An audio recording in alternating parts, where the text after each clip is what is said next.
काय सांगू, तो खूप चांगला मुलगा होता. अभ्यासात फर्स्ट, स्पोर्ट्समध्ये पहिला आणि तो गाणंही चांगलं गायचा. त्याच्यासोबत असं झालं सर. त्याचं कोणाशीही काही वैरत्व होतं असं काही माहिती आहे का? सर, हा बिझनेस आमचा कौटुंबिक बिझनेस आहे आणि तुम्हाला तर माहितीच आहे, बिझनेस आहे तर दुश्मन असणंही साहजिकच आहे. मला सांगा, इथे कोणी औषधं वगैरे ठेवणारा कोणी डॉक्टर आहे का?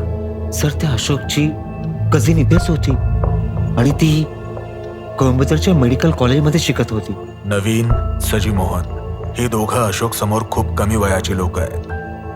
जे मारले गेले त्यांच्यापैकी कुणाला तुम्ही ओळखता का? किंवा त्यांच्याशी संबंधित कोणाला तुम्ही ओळखता का? सर, माझ्या मुलाने जेव्हा केरळमध्ये बिझनेस सुरू केला होता तेव्हा मी 1-2 वेळा तिथे गेलो होतो, पण माझ्या माहितीत मी अशा कोणालाच ओळखत नाही सर.